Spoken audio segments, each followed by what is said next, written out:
Okay. All right, it's September 28th, and I'm going to call the meeting of the New London Select Board to order. And the first person on our agenda is Phil Sherman. He's going to give us an update on the Whipple Hall project.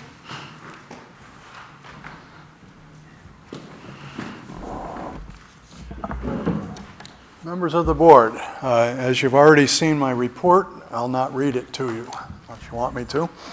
But I would like to reiterate that the success of this project was wholly dependent on a team that worked well together, all pulling in the same direction. North Branch, the contractor, Frank Anzalone and his team, the architect, and pretty much all of the town administrative and management staff came together to deliver what you see here tonight. The report sets forth some lessons learned for the management of future projects, as well as some thoughts on overall alteration and construction issues and building operating issues that the town should consider. Lastly, many things in life come back to available funds. While we have some outstanding work when the replacement radiators come, hopefully in November, at this point it looks like the Whipple project will come in within the approved bond amounts, and the dispatch expansion was completed for about 70% of the estimated cost. So thank you again to all who participated, and I'm happy to answer any questions. Okay. Well, first, thank you, Phil. Everything turned out well, and that's always reassuring. Again, and I think with regard to your recommendations with regard to future issues about this building, I think we need to, the select board needs to talk about where we want to go with that, because we do know that there are a number of things with regard to the building. Most of them are the exterior part of the building that we need to consider. So thank you for your recommendations, and you're right. There are things that you want to take care of, but not always have the funds available to do so. So we are aware of those things. Thank you. Great job. You're welcome. BB, Bill, do you have any? Just want to say thank you so much for all the time you put into this, and I appreciate this detailed report and the recommendations that are in it. Yeah, thank you, Phil. As you know, this has not been my favorite project, but I applaud the way it's come out and all the work that you and everybody else have done. I did have one question in terms of the financial side of things, which is what happened with the design fees? Why did they exceed budget by so much? Because the last time I think we saw numbers, they were at about $24,000. Yeah, it gets to a bigger issue, and that is, I think we learned that, I'll call it the architectural, but the design package really needs to be assessed better way back at the beginning of the project. As you know, we had two different architects involved, one to get us to the first bond, and then Frank and his folks picked it up to kind of finalize the design and carry it through.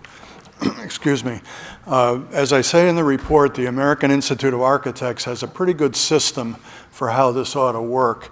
And looking back, I think, from way back at the initial thought that there ought to be a project, we should try and use that system. If we're not going to do something that they recommend, at least make a decision to not do that. Mm-hmm. So the whole scope of the architectural services was not flushed out probably in enough detail going in, therefore more work as time went on. Much of that was contract administration, which was never accounted for way back in the Dennis Myers numbers, and the fact that the architect has a very active role during construction to tell us that things got built the way they thought they ought to be built.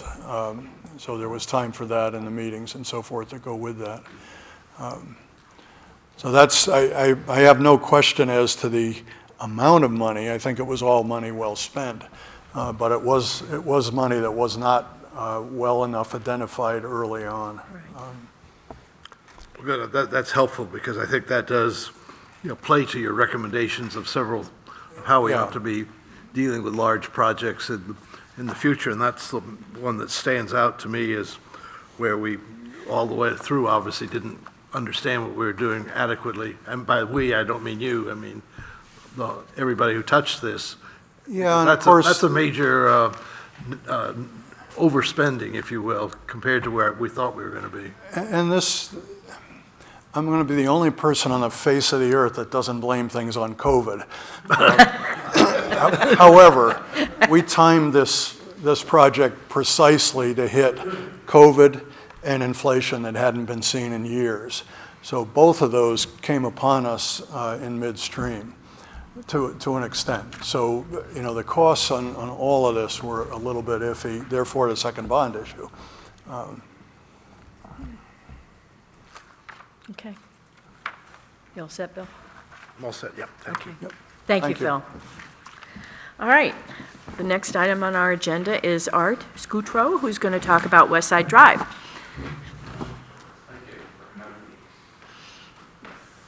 Sorry I missed Phil's presentation. I was following somebody here who observed the speed limit. The purpose of being here tonight is to determine what next steps would be in widening the shoulder at our intersection. I thought before we did that, we ought to review where we've been. And I put together the timeline. I'm sorry I didn't have it done until 10 minutes ago. That shows what's happened since 2017 through tonight.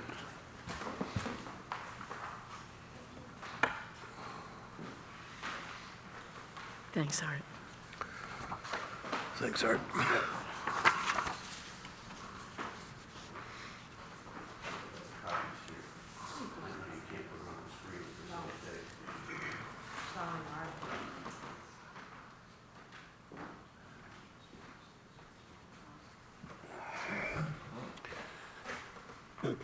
As you know, we started this effort to get our safety concerns addressed by DOT 6 years ago. A second effort was started 2 years ago. 1 year ago, the Select Board asked DOT through the governor to provide a safe entry and exit for our residents. It's been 6 months since the Select Board voted to support the 45-mile-an-hour change, and it's been 2 months since we wrote to DOT Commissioner Cass. We've had no changes on Route 11. The commissioner hasn't responded to us. It troubles me to say this, but does DOT mean defy the taxpayers or disregard the town officials? Nowhere in anything Bill Lampert has done has he addressed our safety concerns, nor has addressed your concern or request for safety at our intersection. I thought it was important to review that before we move forward. With regard to widening the shoulder, I talked to Bob Harrington back in May. He referred me to DOT. DOT's Turgent said through some confusing emails that it was the town's responsibility to do it, not his, even though it's Route 11. After some straightening through Karen Ebel, she interpreted that as meaning the state was responsible, but the town should pay for it.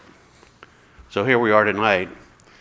What are the next steps we need to do, the residents, the town, in order to get the shoulder widened? As we've reported previously, the shoulder is 10 feet off the road all the way until about 150 feet from Westside Drive, where it narrows down to 4.5 feet. Right now, today, or yesterday, I took pictures of it, there's about a 3-inch drop as you exit the 4.5-foot part of Route 11 to gravel before you have to drive down that slope. It has become more dangerous as time has gone on, and it needs to be fixed. So what do we need to do to get there? That's my question. Okay. Kim has some answers for you, I think. We can all agree that it's a state road, and the state could make these improvements if it wanted to. Correct. They have informed us that we are certainly able to make the improvements with their approval and pay for it.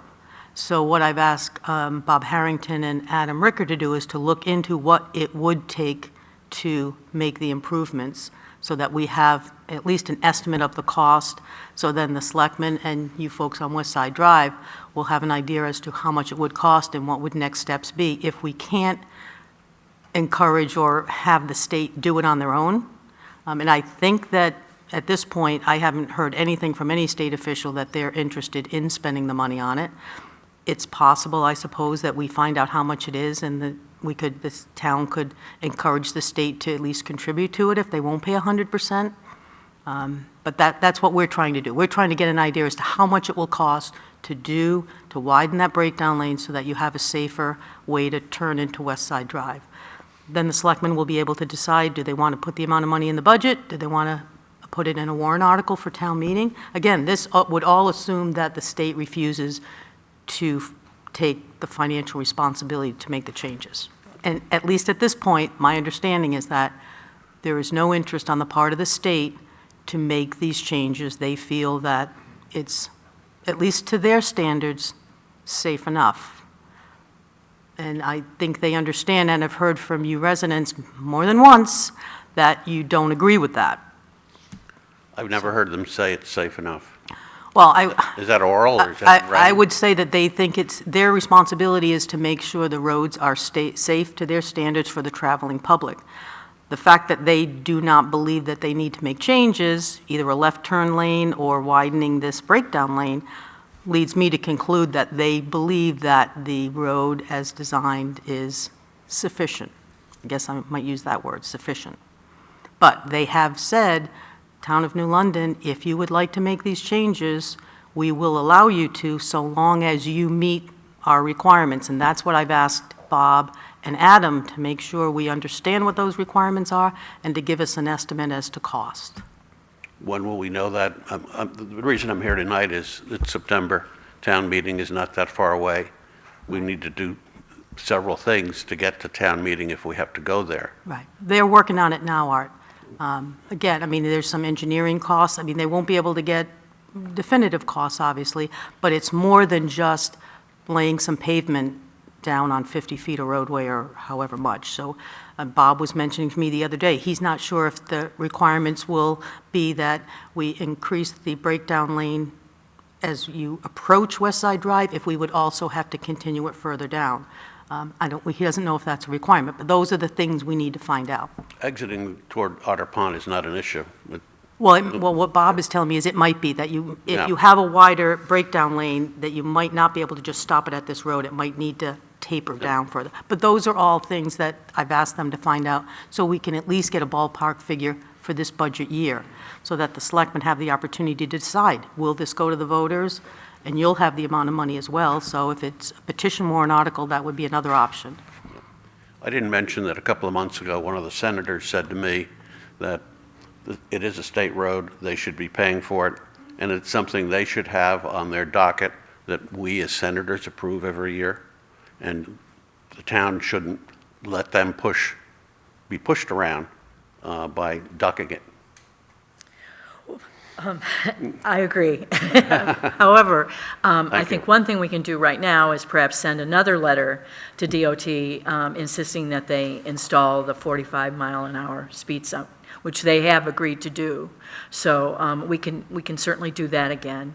But I think the best thing we can do is ask Adam and Bob Harrington to give us an idea of what it would cost to add a breakdown lane, to widen the breakdown lane, because there has to be engineering with regard to runoff, all the understand other issues that are attended with adding to the road. Well, thank you, and let me know whether I need to come back to hear the results of that, or you want to transmit it orally. But whatever we need to do, we're willing to do it as residents to get this thing going. Okay. Kim, should we be sending a letter to DOT on this particular piece of the issue so that we get a written response from them? Which piece is that? The widening of the, Oh, we have information from the state, from Chris Turgeon, that says we will allow you to make these we improvements. have that in writing? Oh, yeah. Oh, okay. Yeah, the state's not opposed to allowing us, Town of New London taxpayers, No, I to just- do road work. I- I think they'd be probably I thrilled. didn't know we had it in writing. Oh, yeah, they won't stand in the town's way of making these improvements. I think what the stumbling block is we had hoped that the state, since it's their road, would have made the improvements with their money. Right. But I'm quite confident, and again, as long as we do it to their specifications and their approval, you know, that's the key here, I think. Do you have any idea how long it will take Bob to come up with an estimate? I don't want to pressure him. No, Just- but it will you be, we'll find something before this budget season, for this budget season. Okay. I mean, it's fairly complex as far as the engineering costs and those things, but I think we could get a ballpark figure. have- Yep. Thank you. Okay, so Putnam Kidder is here to give us a follow-up on what's going on with recreation, and he said he'd come back in September to discuss survey results and the beach season, that sort of thing. So Putnam, you're up. So my name is Putnam Kidder, and I am the rec director, and I wanted to do a few different things this evening. One was to give you an update on the survey we're developing, talk briefly about the summer season, and then also talk about the request to use the municipal parking lot on Pleasant and Main Street for the Halloween event coming up on the 29th. So we wrapped up a soggy summer season at the beaches that certainly saw decreased use of the beaches. I think people never really got in a big beach mode due to the consistent rain that kept happening on the weekends and the back and forth of it, but we did see use of on the nice weather days. So we had 12 guards, 7 beach attendants that were there all summer long. We were able to be open 7 days a week, which was a bonus from last year. We were only open 6 days a week last year. We had 4 sessions of swim lessons at both beaches. Elkins and Buckland had about close to 30 participants there, and that was a really great thing. We hope to expand those next summer even more.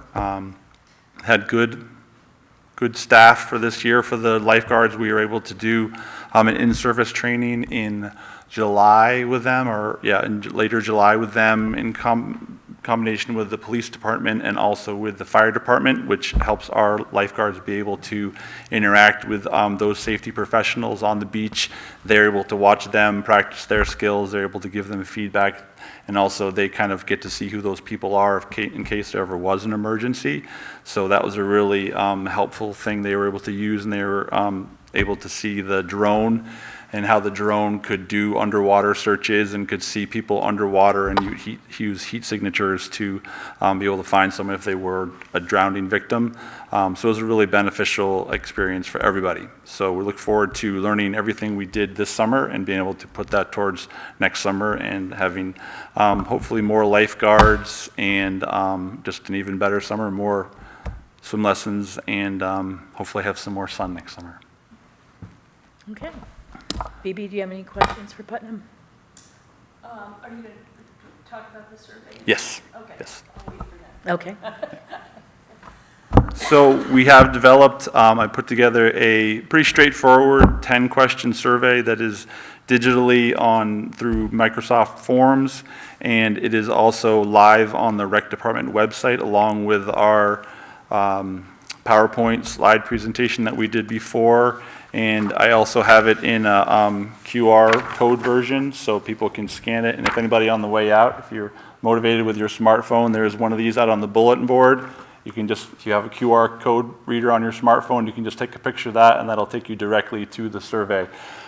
So like I said, pretty straightforward survey trying to get feedback about current programs, some demographics about people who are using our facilities and also using our programs, and then also to just get some kind of real, are you satisfied, are you not satisfied, and then get some feedback as to how they feel about our recreational facilities, and then also how people feel about our events and programming, and then also I think an important part to say, do you have any ideas of things you might want to see in the future, and then also, do you want to help us out?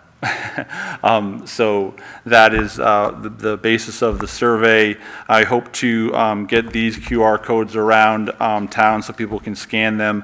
I had planned to have these QR codes and hard copies and just hopefully get it dispersed as much as I possibly can.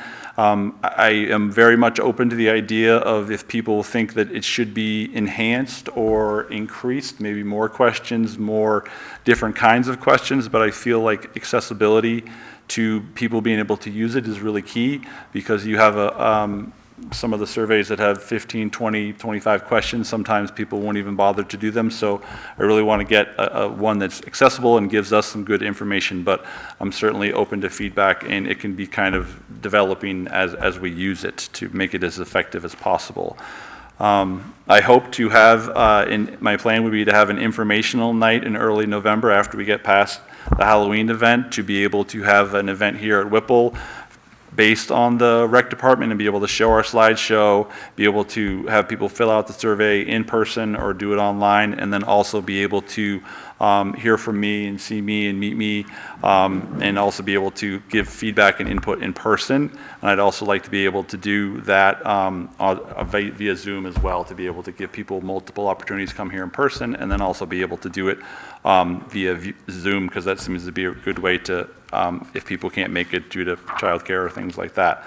I hope to have more information to share with you, but I don't, and I could make up all sorts of excuses as to why I don't, but I don't have it, and I hope to have it very soon. And once I do have it, I look forward to the opportunity to share it with you, and also be able to really find out the best way we can use this information to inform the programs we have now, and then where we're going in the future. So how are you circulating this survey now out to get, have people started completing it now at this point? So it's on the website. I'm going to put these up around town, and then I'm going to be sending, I have email lists of all the people who've signed up for any of our programs in the past, so I'll send those out. Last email. Yep, and I hope that as there's a link that people can send around the link, so hopefully it'll get more circulated, and it'll also be kind of, as any event we're at, I hope that Halloween there'll be a good number of people around that we can have people filling that out. And I want to have residents fill it out, but then anyone who's using our programs, with kids, without kids, you know. So I think Perhaps it can go in municipal matters? You should, have you thought about setting kind of a line in the sand date of when you're going to collect all of your responses to this survey and put the responses together? Maybe perhaps by our December meeting, we could have you know, sort of a presentation on the results of the survey, just throwing that out there. That's reasonable. That gives you a couple months Yeah. to try to get some good. Do I have any other I did have a question back on the beaches. Any challenges that you had this summer that you're thinking about for next summer you might make changes? Besides the weather? Yeah, besides weather. No, I think it's just continuing to look at what we have and appreciate the resources we have, and then also look at some updates we can make to our, you know, kind of some of the line anchor systems and some of the docks and things like that, as they definitely took the water up and down, Yeah. the wind and the waves this summer was not so kind to the docks, but I think just continue to learn about staffing issues, be able to continue to build a solid group of people working for us, and I think I've been doing this 3 summers, and I think this was one of the better groups we've had of consistency and professionalism. And when you talk about 17, 18-year-old, 19-year-old people, sometimes that's a loose term, but I felt like they did a really good job this summer. And I know we have kids who want to come back. We have people who were attendants this summer who want to come back as guards. But I think also it is balancing certainly our use and making sure we're using their wages and the water money we have in the budget responsibly, but also making sure we're getting coverage as we can. But I think it's also hard when you have to try to staff when it's cloudy and it's rainy, and then the sun comes out and the clouds, you know. Oh, yeah, I never got to the beach the whole summer. Yeah. Yeah. So I think it is very much learning about all of our infrastructure, learning about our staffing, learning about how people use the beaches. But they're wonderful beaches. We have people who are really excited to use them. We have very dedicated customers and consumers, so we want to make them the best they can be. Yep. Okay. Putnam, do you want to tell us what your plans are for Halloween? Yes, so Halloween is going to happen in town on Sunday, October 29th. From 4 to 6 p.m. we will have a closure of Main Street from right out here on the corner of Seamans and Main, all the way down to William Street, which is where the Barn Playhouse is. And that will be kind of a town-wide trick-or-treating. That will be closed there. And then we're going to have, sponsored by the Outing Club, there's going to be a kids dance at the SAU gym. So that's a great opportunity. That's something that happened in the past. They're going to bring back, and that'll be happening from 5 to 7 p.m. And then we're going to bring back the haunted kind of spooky walk on the trail behind the SAU that goes kind of off the backfield there and then comes back behind Spring Ledge Farm. And that's going to, we have the folks at the Barn Playhouse who are working really hard to help us come up with the creative side of that, and it's kind of things in the woods. I think they have haunted fairy tale theme. And we're also really excited to be partnering with the New London Historical Society. They're going to be doing lantern-led historical ghost tours, and they're going to have folks sign up for them through our registration software, do a few of them, and they're going to visit in the closed-off area. They're going to visit different kind of people who will be portraying kind of town ghosts or town, people of historical reference and things like that, and they'll talk about what the town was like hundreds of years ago. They're going to get some pictures from the archives, so should be a really, really fun, different edition, and I think it'll also appeal to a wider variety, maybe just than the families and the kids. And so that would bring me to the use of the municipal lot, which is last year we had not planned on, but this year talking with Chief Cobb and Chief Lyon, who've been working very closely with me, and really this event wouldn't be happening if it wasn't for them and their staff making this happen, that we figured that the extension, the closure needed to be longer than it was last year. It wasn't long enough. So we extended that, and then the thought of using the municipal lot to have the rec department there with some activities, and then also we have a group of dedicated volunteers who do a dancing witches flash dance. It's kind of like a mob of them, and they all dress up in witch costumes, and people really love it, but it's a big draw of people, and we wanted to get that off of Main Street for safety considerations. So that this will give us an opportunity to have more open flow of people in and on Main Street, because the event is definitely growing in popularity, which is great, but we remain committed to doing it in a safe way, and in an organized way, in a way that fits with what we have for parking, what we have for space, what we have for safety personnel, and but we're excited for it. Do we need a motion to close the parking lot? And we would close it from, We talked about doing it, having it closed midnight of the 28th. Yeah. Okay. So that Saturday night, the 12 o'clock group would close it for the police department, and then it would be closed all day of Sunday. Okay. And then we can, I've been talking to the fire department, I've been talking to the police department, Department of Public Works are all aware of this, and I would follow up specifically with the New London Inn or any other impacted businesses to let them know. Good.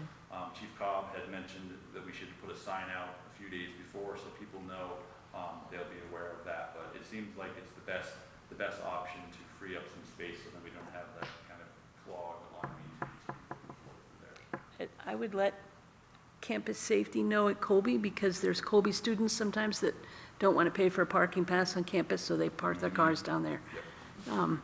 How about parking for all of the 3,000 people or whatever that are estimated to come? I mean, they wouldn't all fit in that parking lot, obviously, but.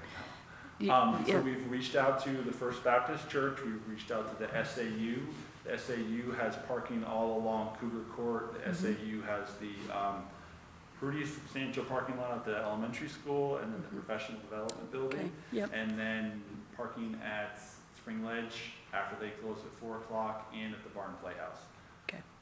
But yes, that is kind of a growing pain involved with this number of people coming. Yeah. But a good number of people are local folks, and they live within the area, and a lot of people carpool, and a lot of people know where to park, kind of like hospital days. People kind of find Right, parking, same. But Yeah. we do want to have options for people. But Okay. That's great. Okay, do I have a motion to close the municipal parking lot from Saturday, October 28th till Sunday, October 29th at what time? 10 o'clock? Keep it closed till then, or I think that would, 10 on it. on the 29th? Be good. Okay, do I have a motion? So moved. A second? Second? Is there any further discussion or questions? One thing with the municipal lot that has, I've also done the application, Chief Cobb has been helping me with the application for the Management Department of Transportation.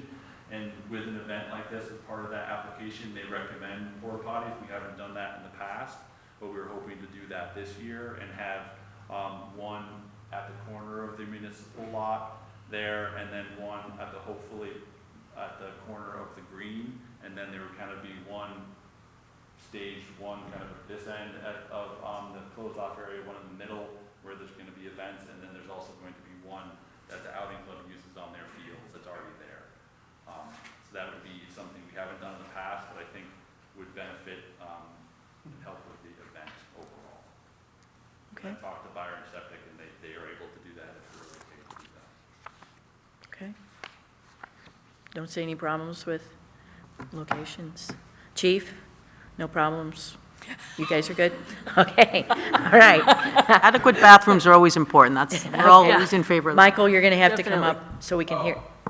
We're recording this, so you have to state your name and speak into the mic, please. Real quick point. I know the Episcopal Church, Mike Williams, I know the Episcopal Church uses that for parking Sunday morning. I don't know when their first service is, but you might want to take that into account. To let them know. Yeah, okay. Okay, thank you. All right, if there are no further comments or questions, all those in favor of this motion? Aye. Aye. It is passed. Thank you, Putnam. Anything Thank you. else? Nope. No? No, we're good. Thank you. And I don't see Emily Haggerty and Eula. They're not here. So I guess, okay, we'll go over that.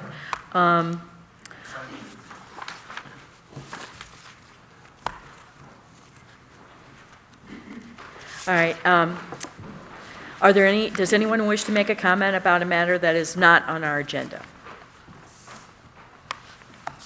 Nope, okay. We have any old business? Anyone? No? All right. New business. Chief Cobb has a request for use of the Equipment Capital Reserve Fund for the radio console upgrades.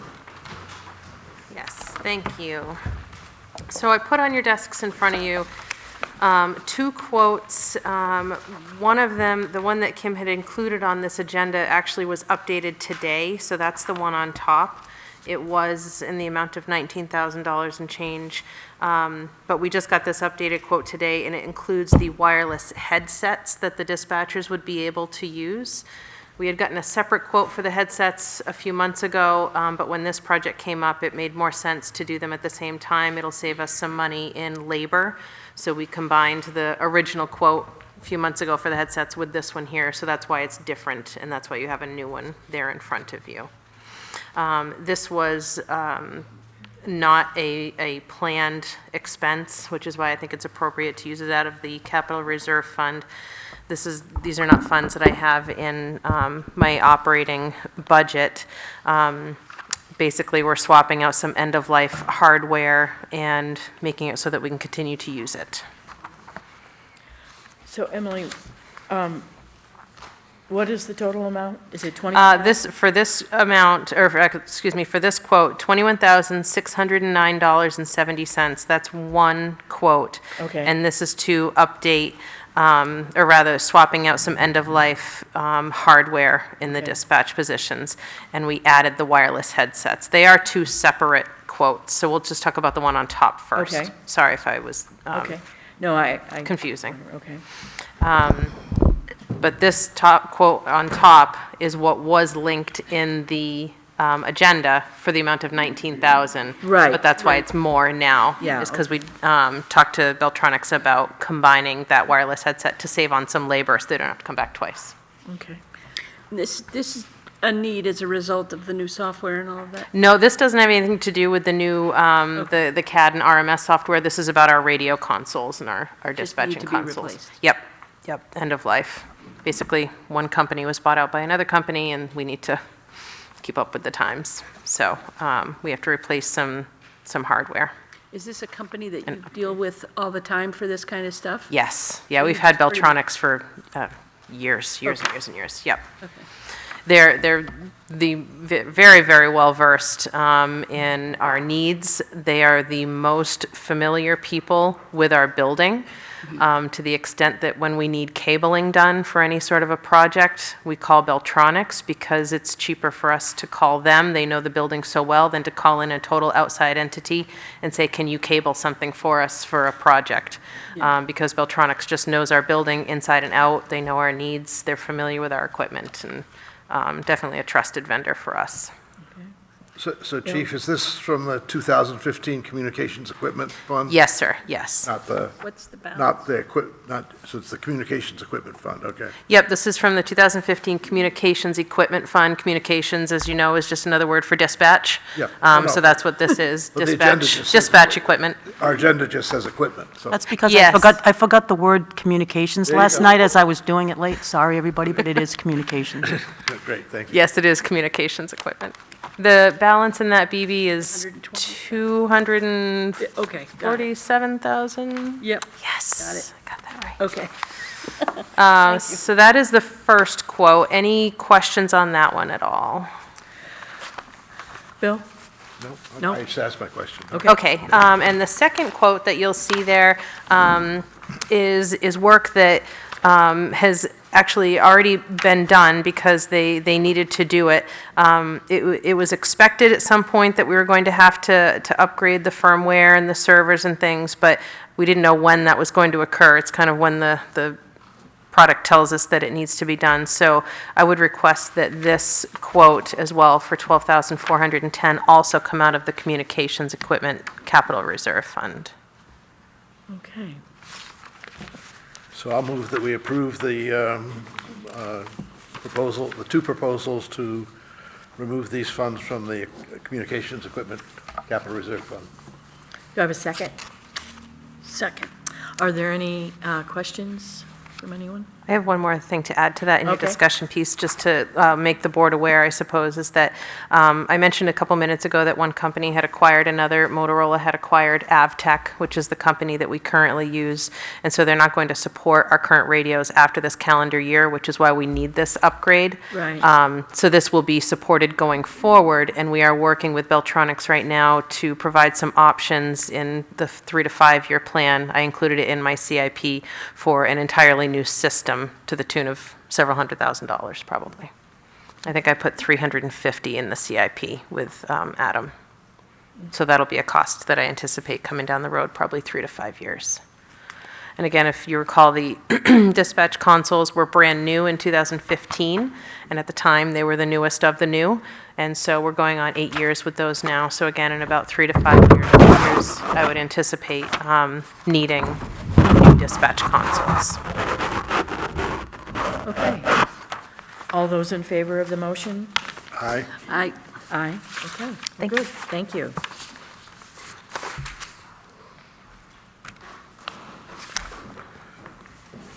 All right.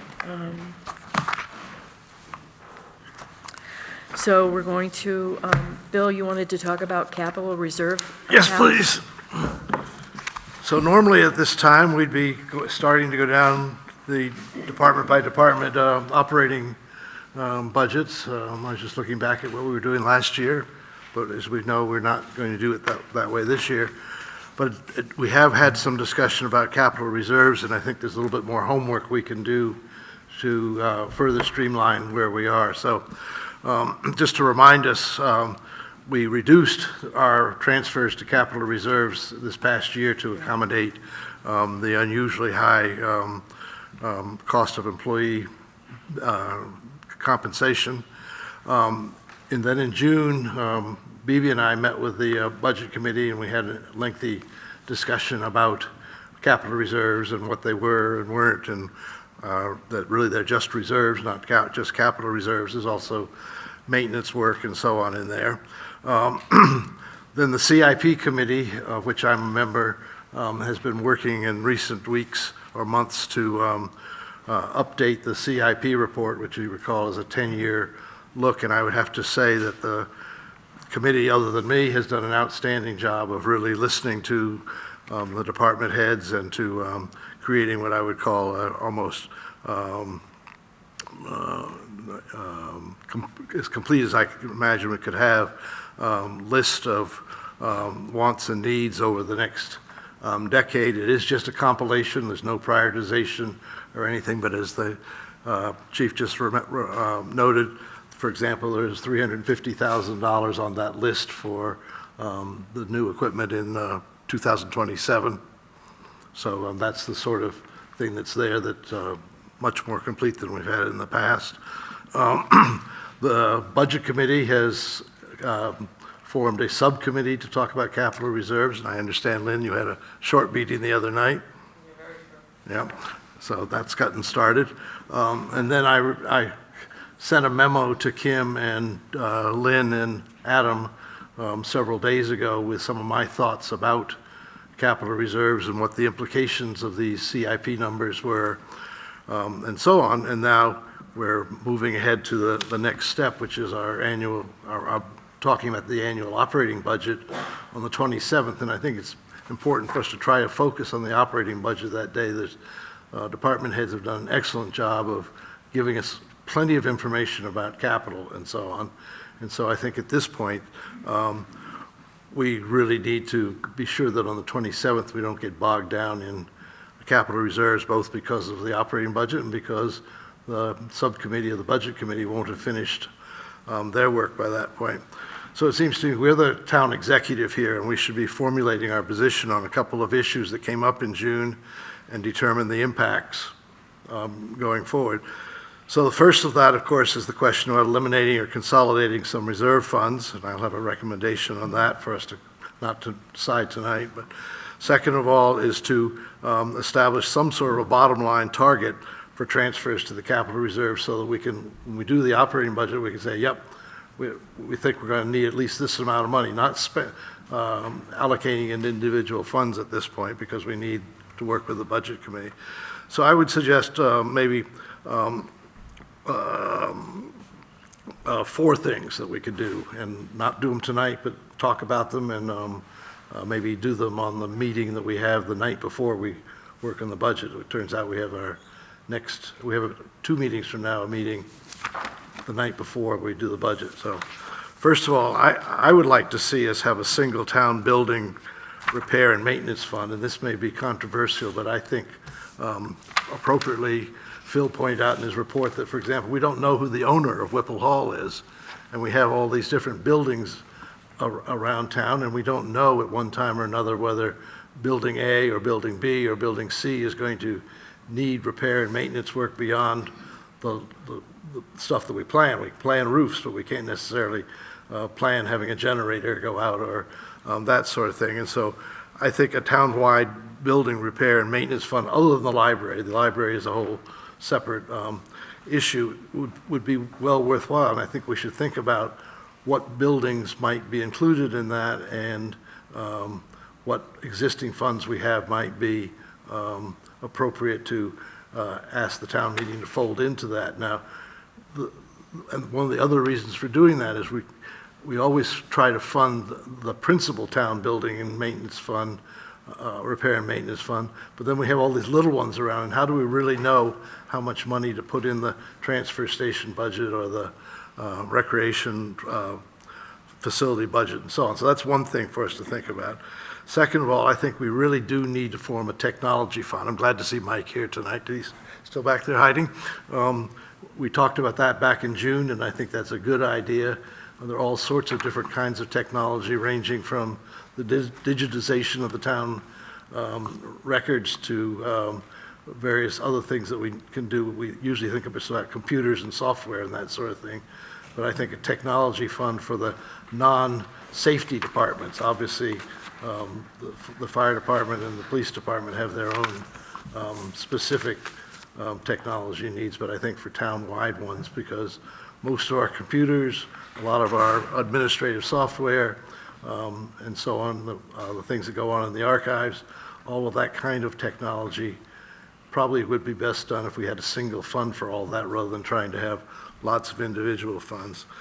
Third of all, as I said in my memo of the 18th, if you add up all of the information that the CIP has collected, it looks like, not counting a police facility, not counting a conservation fund, and not counting anything to do with the water precinct, that over the next 10 years, we're talking about something like $13 million worth of capital and type of expenditures. Now, not all of those are going to get done. We're going to obviously prioritize them. Some won't happen. Some will go on a different timetable. Some will disappear because new technology will come over. But that's $13 million, and we have about $3 million now in the various reserve funds.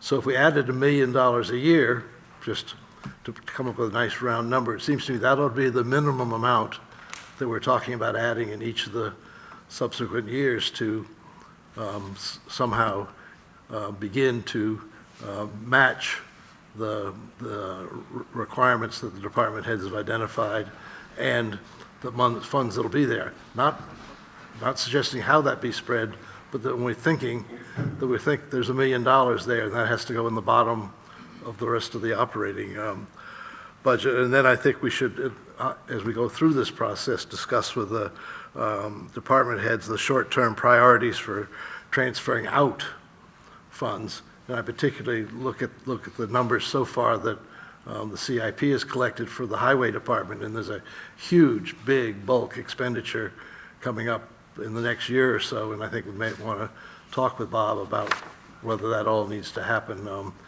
in one fell swoop. So 4 recommendations. One is a single town building and repair and maintenance fund, a technology fund, earmarking $1 million this coming budget year, FY25, and at least in principle in future years, and then trying to figure out on a short-term basis. Many times capital ideas are front-loaded, and we need to make sure that we can spread some of those out and so on. And that will be obviously a discussion that we'll have with the department heads. But I don't think we need to talk to the department heads in much more detail about what they'd like to have. It's just a question of when to have it and whether we can actually afford to do all of those things. So that's sort of what I wanted to get us to talk, just have on the table tonight, so that before we get to the 27th, we think about, do we want to maybe have a couple, at least 2 funds? What is the feelings of the town department heads about doing that? Just in time. And thinking about the fact that we've got this large amount of money that we're talking about. We've talked about large amounts of money for other things, but 10 to $12 million or $13 million over the next decade is not unrealistic for the various equipment and building issues that we have. We might as well face up to that as the leaders of the town. That's it. That's all I have to say. Any questions?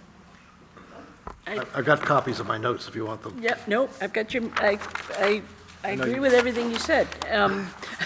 Oh, no, really? I do. Want to come home with me? No, and I was just going to throw out there that, do you have any idea, Bill, how many different of these funds that we have now you would be consolidating into this single town maintenance fund? And the only reason I say that is because I learned, and I think Lynn learned when we did the Municipal Association budget workshop a couple weeks ago, that it's not a totally easy process to do that. It's you've got to have a vote on town meeting to discontinue a particular fund. That money goes back into the general funds, and then a separate warrant article to take that money to blah, blah, blah, blah, blah. So it's just, that was my thought process was. Yeah, and I think we heard that from Kim and from Joe Cubitt at the time that Yep. we met in June. But that's why I'm not suggesting that we go whole hog and Yeah. do some of the ideas that were floating around in June, Yeah. but it seems to me there are a couple that we ought to at least consider tackling and, at least Yep. get our feet wet, and it may be that we want to just, for opening a bid on this, is take the current fund and maybe just add the transfer station to it. I'm just using that as an example, and see how that goes, Yep, rather Yeah. than sort of No, I agree. Make it trying to simple. do a whole yep, answer in one year, but it does strike me that we have several small funds that either we don't really know what money to put in them, or we don't, be awkward if we had a major expenditure at the beach, for example, right now, to where the money would come from. For example, what I wouldn't probably tackle this year is trying to put the cemetery maintenance in there, because I think that is a separate type of thing with lots of little, apparently, issues attached to individual right. Well, there's two, gravestones and so on, so. right, with the, But the Yeah. fence, the fence at the yeah, cemetery sort of jumps out as being, oh, well, there's a nice building and facility maintenance issue. Wouldn't it be nice if we'd had the ability just to take those funds out of monies that we're agents for? right. I just think we need to Yeah. begin to put our toe in the water and talk about these things. Probably the easiest one will be to set up a technology fund. That shouldn't be hard. What's, But, we if I have could this interject, we computer- do have a computer fund. I think what maintenance you're fund? thinking there is change the purpose. We Yes. Yeah, so we already have a technology capital reserve. The title is Computer Maintenance and Replacement. But I We've would been using- describe it much more broadly. Right, so we could change the purpose, Description which of it. would Yep. take also a vote of town meeting to change the Because I think purpose of it. digitization of town records is. But we have technology. another, already a capital reserve for records management systems. So that would be maybe an example of where we could talk about putting those together, so that we're not trying to say, well, this is for records, this is for computers, this is for software, because I know Lynn's still hoping that sometime in her lifetime that we'll do something about the software too. Right, the Yeah, but- software has generally been in the operating budget. But I think, Software. well, that's why I think we ought to at least, these are big expenditures. Look what the police department is talking about in terms of Yep. the technology is going to be. Right, I just Or- want to point out, we have been saving for computer. Right, It's just that right. we're using an account that was I was established. not going to try to get into the nitty-gritty tonight, Kim. I was going to sort of get people to start to think about Yeah. what things we could do this year, and Right. particularly maybe get our toe wet by seeing how it goes with the complications you're referring to. Yeah, no, I think it's a great idea to Because, try to you know, simplify. It's easy to do nothing. Yeah, Point out, we haven't been doing nothing, at least with respect with computers. Mike has been working No, I on mean, do savings for nothing in that. terms of consolidating. Oh. Yeah, no, I know. I've got all the sheets right here. did you I'm have a sure Mike could be helpful to us. Yeah, Please come to the microphone, though, Mike. Did you know we were going to talk about this? That's why you're here tonight? I'm Mike Williams, and I was appointed the information. Oops, thank you. Mike Williams, and I was appointed the information technology officer for the town. And I took that position because I was real concerned about the information security status of the town systems, and we've done quite a lot to improve that. But that's been the limitation of my involvement, pretty much. I've been trying to help where I can, but it's been on a volunteer basis. A couple little projects I've helped with that have been built, but nothing else other than the two very small projects. The way we allocate money for computer technology now is by department. Department heads know how many people they have, how many desktop computers they want to have. They know how many servers they have. They don't know much more than that, but the departments pretty much have the department heads are looking at, what the expenditures are. If you're going to consolidate that, there's going to have to be somebody in charge of that expenditure, managing the projects, keeping track of where it's going to go, making sure that the expenditures are being properly invested.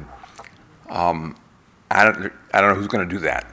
If you take away from the department heads who are allocating the money, who have in the past been responsible for managing expenditures, I'm not sure who would do that if it was all consolidated, unless you hire somebody to be in charge of IT.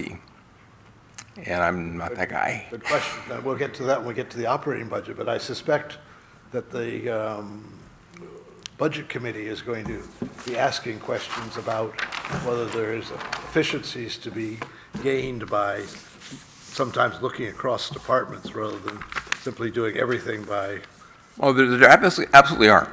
So- You know, and there's, those efficiencies might be offset by having somebody besides you. Now, I don't mean anything about you, but you've indicated you've got a fairly full plate. yeah. To help us with that. I think those are the kind of discussions we need to be having in order to think about how we can better run the town going forward in a much more technology-heavy era. I mean, it used to be that getting computer was not a big deal. Now, you know, that's sort of the basic way much of the work gets done. And if we Well, digitize everything, all the of technology is changing so quickly, it's really hard to Yeah. generalize. But, and my point is that the department heads have been responsible for managing the investment of money after it's been set aside. If you consolidate it, that would be much more difficult to do. That's it. Sometimes difficult is the right answer, though. Okay.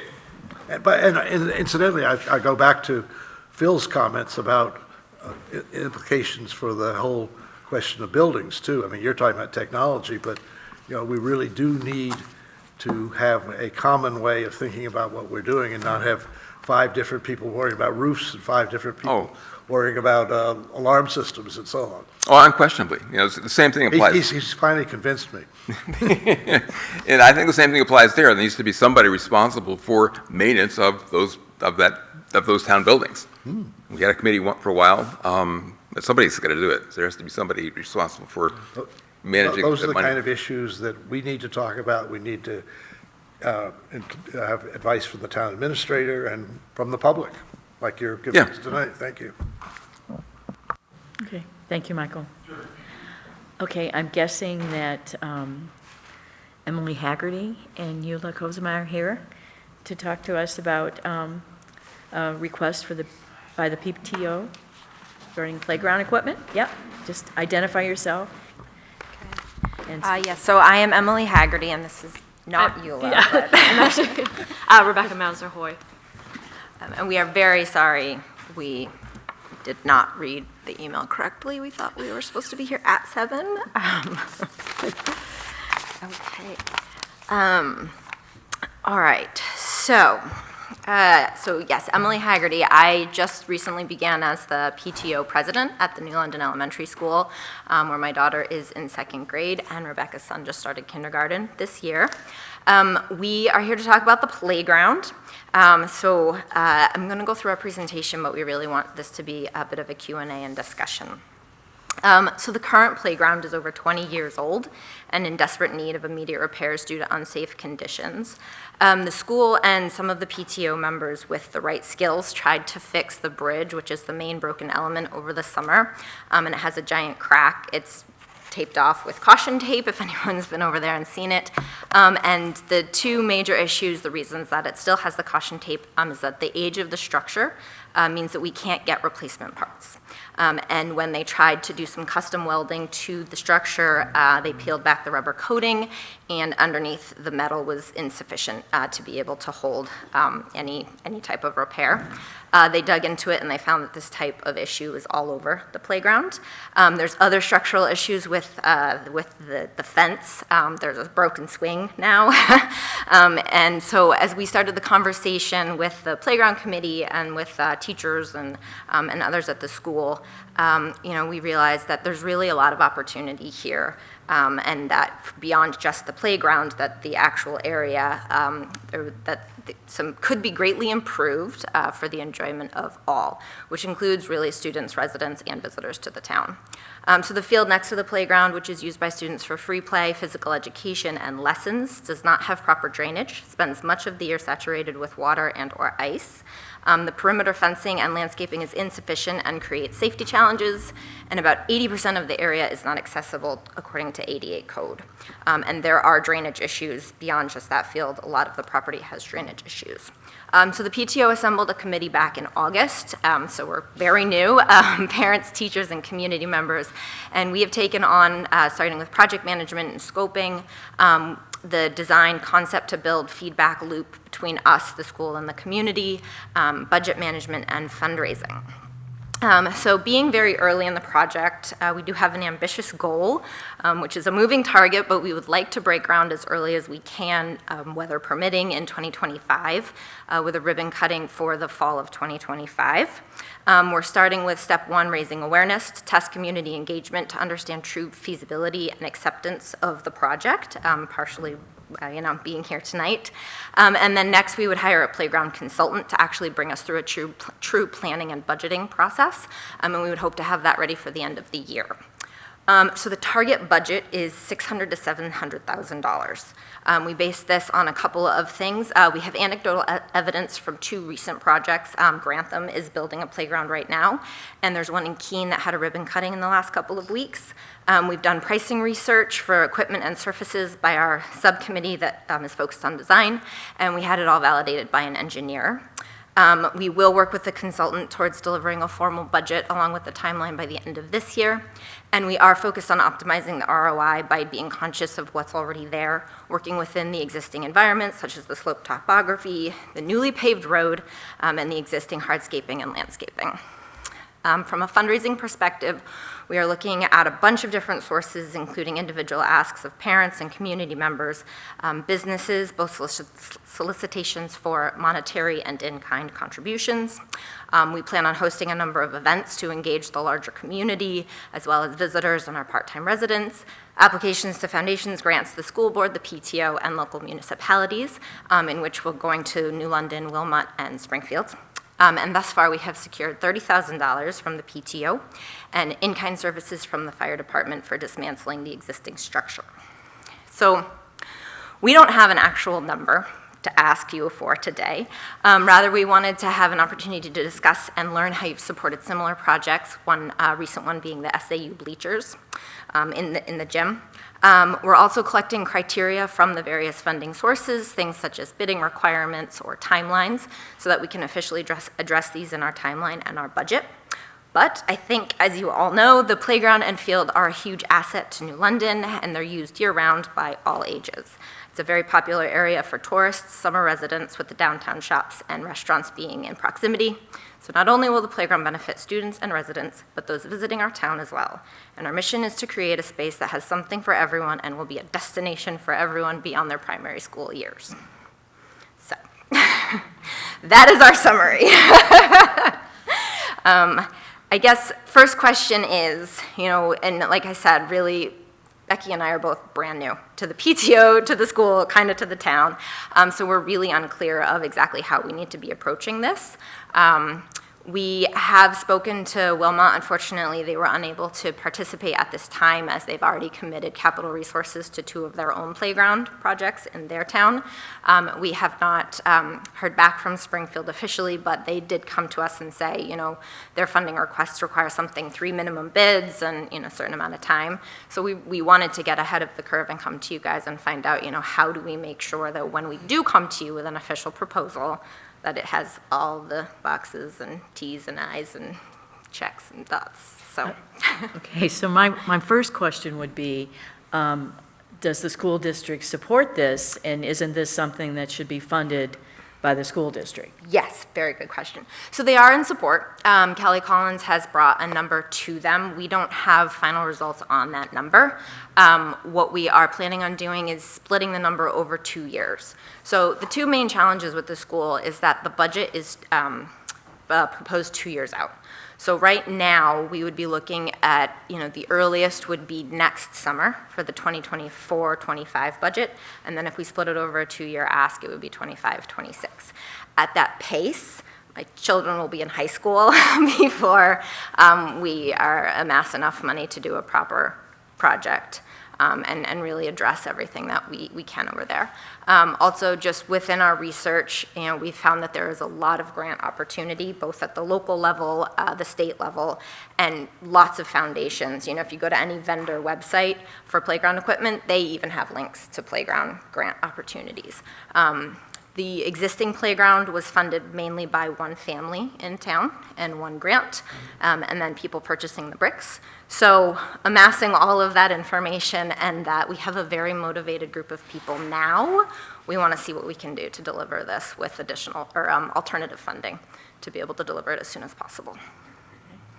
BB, do you have any comments, questions?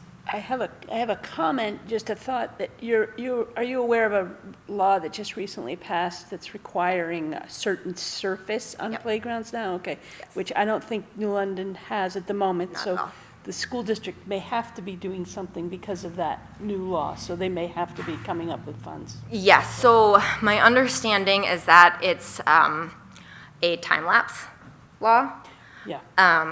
And that the difference, like, there's the immediate area that needs to be addressed is not what we want to limit ourselves to.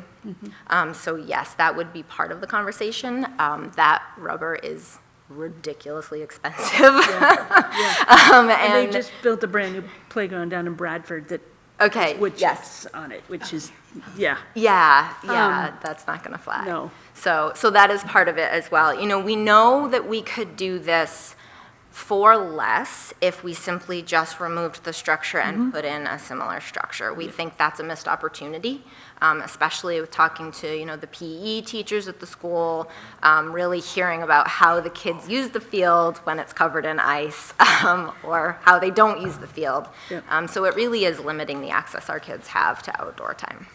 And the field that you're talking about that has drainage issues, that you're talking about that behind the school? No. The one right next to the playground equipment.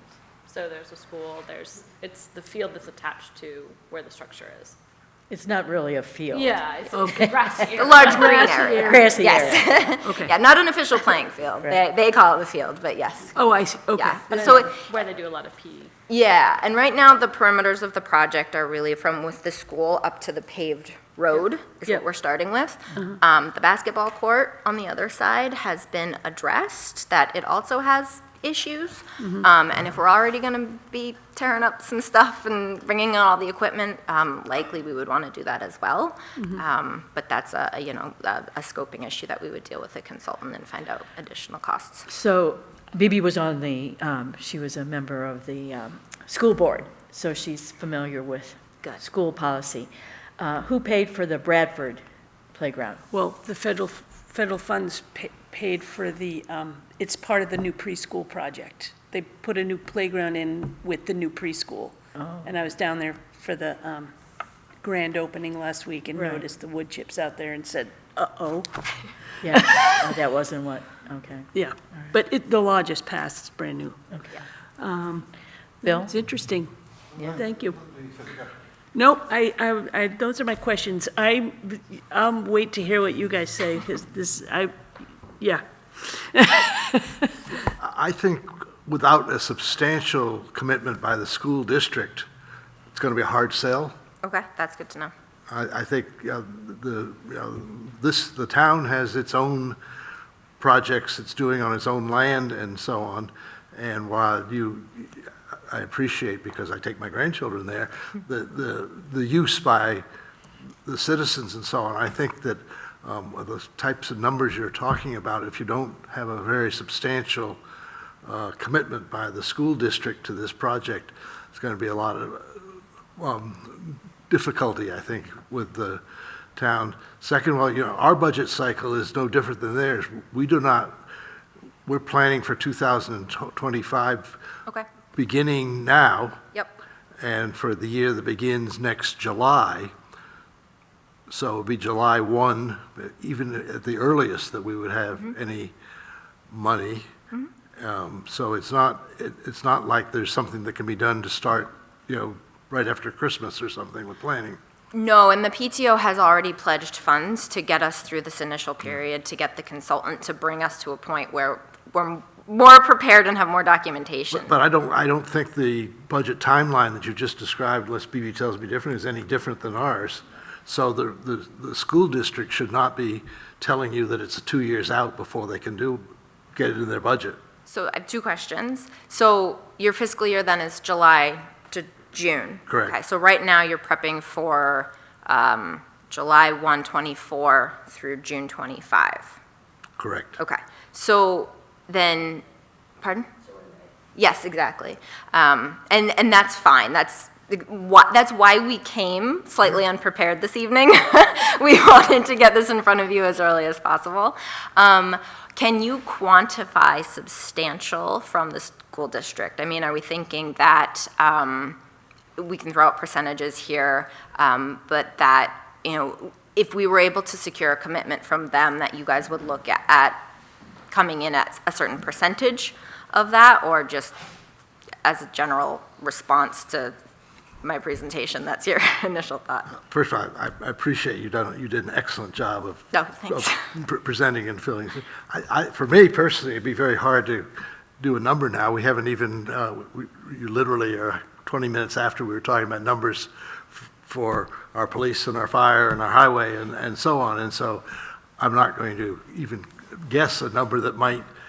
No, sorry, let me rephrase my question. So not talking actual numbers. So say the school board said, you were saying that a substantial commitment from the school board would be required for you to consider participating. And so I'm just, percentage-wise in my head saying if the school board came in at 30% of the project, and just knowing about the bleachers, just trying to figure out. I also naively don't even know what the town budget is. So we're talking $10,000, $50,000. Again, I'm not asking for a number. I'm just trying to get a sense of scale. I'm not going to go there tonight, but you're saying a $600,000 or $700,000 project. That's a lot of money. It's a lot of money. And where that's going to come from, the school district, in my opinion, needs to make a very substantial dent in that before we go much further. And then last of all, have you spent any time talking to the gentleman behind you, Putnam, Kidder, Not yet. Recreation? Not yet. Because somewhere, where does something fit into London? You're describing a recreation facility. Yep. So I think I would look to Putnam to be, have something to say about all of this in terms of his priorities. Absolutely. Where would this fit in his priorities?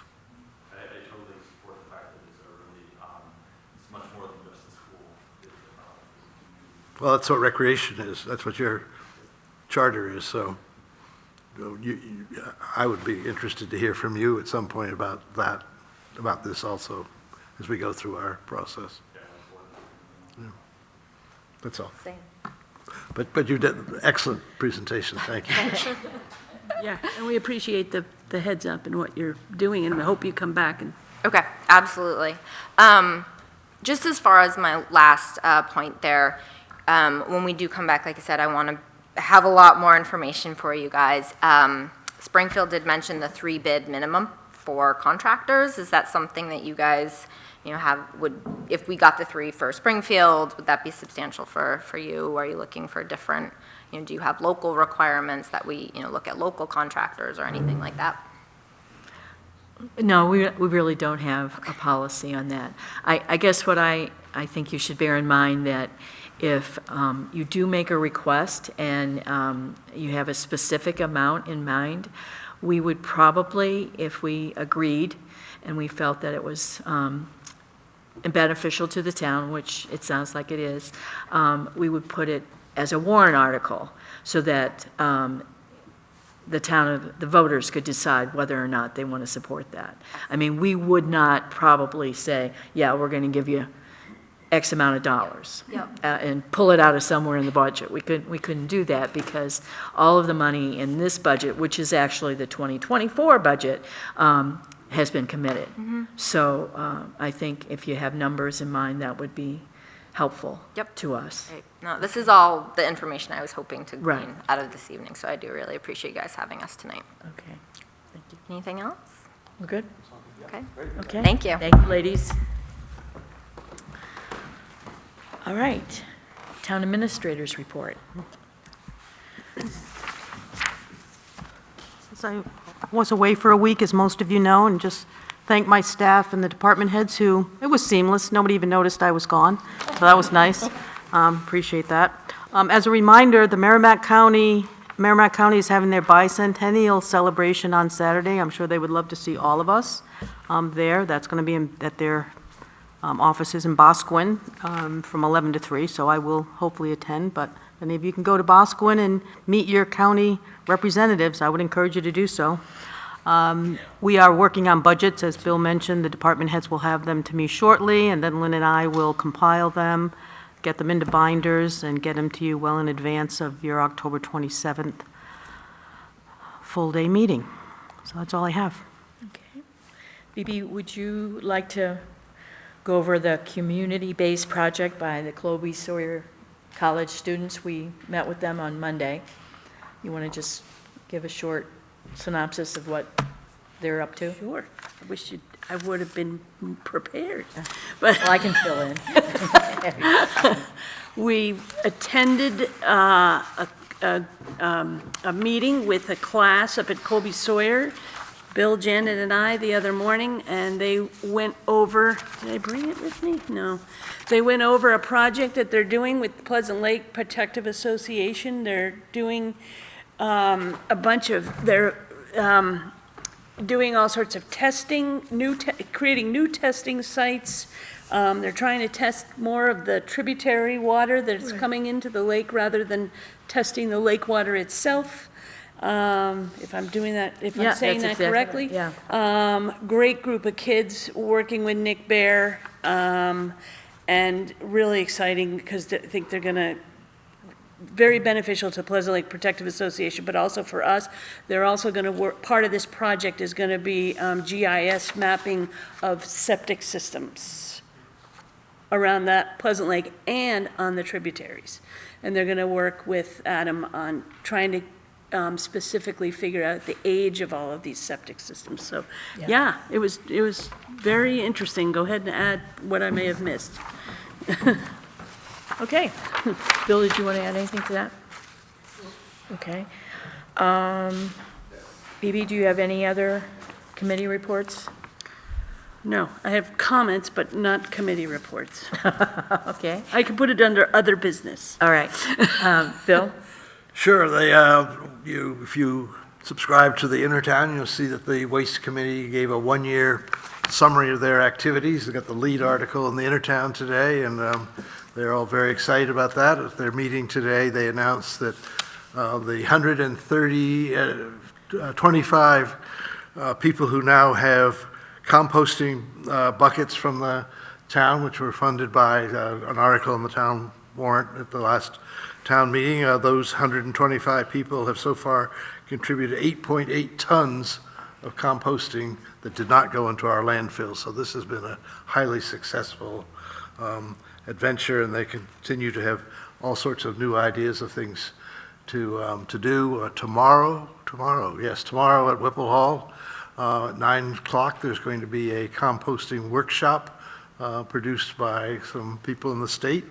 And so it's on indoor composting as opposed to what we're doing. So that's that. The planning board met on Tuesday night and approved cutting of one tree in the waterfront, and they approved a stormwater management and erosion control plan for a replacement home on Lakeshore Drive. They began discussion of potential zoning amendment changes for the upcoming election and town meeting, and they went over the capital improvement program, which I referred to in my earlier remarks. You good? Okay. There was a fire awards meeting on Monday, and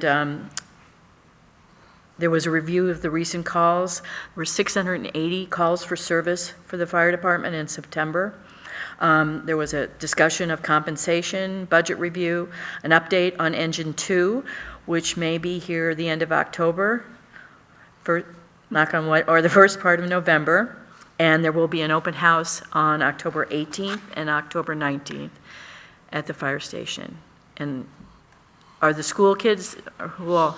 Yeah, so 18th and 19th are the fire prevention classes for the elementary school. So in between kindergarten and 5th grade, we target that group. And so it would be on the Sunday, I want to say it would be the 24th maybe, 22nd? something. I'll be there. 22nd, thank you, Chief, would be the open house. And I think we're looking at like 9 to 11 with acquisition of a vehicle for the purposes of showing the new electric extrication tools were just used recently at a crash. All right, thank you. Okay, have you all read the minutes from September 14th? Do I have a motion? What? We don't have them. Oh, we don't? No, from the, Well, I've this was got- from the work session. I've got the work session minutes from September 14th. Oh, Not the not, 14th one. not these work session ones. So do you want, Because we just had the work session just before the meeting, Right. yeah. okay, Yeah. I move that we I- approve the work session minutes from September 14th. all right, Second. okay. All those in favor? Aye. Aye. Okay, we got those. All right, and other business? So, like I said, I went down to the grand opening of the Bradford preschool the other day. Federal funds were used for this preschool. It's a great little building, and we had a tour through the whole thing. They've got 36 students enrolled in that program in Bradford Wow, that's alone. great, yeah. Because they've got 28 up here at the James House, which is fantastic. 3- and 4-year-olds. The first version of the school district budget has just been presented by all of the different principals and buildings, and it is at, right now, at a 7% increase. Just wanted to give you all a heads up. Also, after a building study, they've determined that all of the buildings in the district are going to need new roofs in the next 3 years. For those people that don't know, Superintendent Fenneberg has given is going to retire at the end of this school year, so a search committee has been formed, and they're going to have 2 public hearings on October 6th, one at 10 a.m. at the SAU and one at 6 a.m. in Warner at Seamans for community members. You don't have to, 6 p.m., sorry. You do not have to have a student in the school district to attend. This is, where they want members of the community there. It's really important. It's going to be October 6th. Thanks, at 6. At 6 p.m. is in Warner, and 10 a.m. we'll be here in New London at the SAU. Oh, on same date? Same day. Oh, okay. They're, trying to get this done quickly. I just want to give a shout out to Bob Harrington and his staff for fixing the cemetery fence on Old Main Street so quickly after the hurricane took a tree down and really damaged the fence. I couldn't believe how fast they fixed it. So, yeah. It was great. Yeah. That's, yeah. Okay, the next Selectmen's meeting is October 5th, next Thursday at 5:30 PM here. And all the other meetings of the different committees are all listed on the town's website. Do we have pay vouchers? Okay, thank you all for coming.